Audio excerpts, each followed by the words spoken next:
Bonjour Stéphanie, bonjour à tous. Une frappe russe à la frontière polonaise, une base militaire à Yavoriv, à 20 km de la Pologne, non loin de Lviv, a été bombardée. Au moins 35 personnes ont été tuées, 134 autres blessés. Jusque-là, cette zone était relativement épargnée. À Irpin, près de Kiev, un journaliste américain a été tué par balle, un autre blessé. Ils ont été touchés alors qu'ils circulaient en voiture. L'armée russe continue également de pilonner le sud du pays. Mykolaiv a été bombardé et Odessa se prépare à une offensive. Mariupol, assiégé depuis 13 jours maintenant, espère l'arrivée d'un convoi d'aide humanitaire et la Turquie demande l'aide de la Russie pour évacuer ses ressortissants de la ville. L'Iran a tiré des missiles sur Erbil dans le Kurdistan irakien. Téhéran affirme avoir ciblé un centre stratégique israélien et menace l'État hébreu de nouvelles opérations destructrices.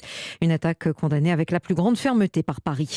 Une grande manifestation cet après-midi à Bastia. Des centaines de personnes sont rassemblées en soutien à Ivan Colonna, violemment agressé en prison il y a 11 jours. Un rassemblement entre colère et appel au calme avec comme mot d'ordre vérité et justice.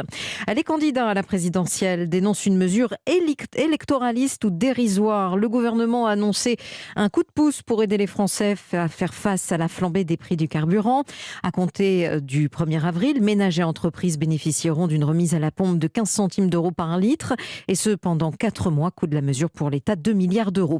Autre annonce du gouvernement, à compter de demain, la 4e dose de vaccin est ouverte pour les plus de 80 ans et les immunodéprimés qui présentent un schéma vaccinal complet depuis plus de 3 mois.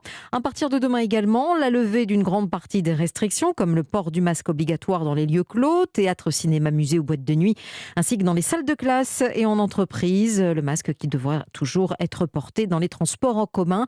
Plus besoin non plus de présenter son passe vaccinal à l'exception des hôpitaux et des EHPAD. Hier, près de 72 500 nouveaux cas de contamination ont été détectés en France.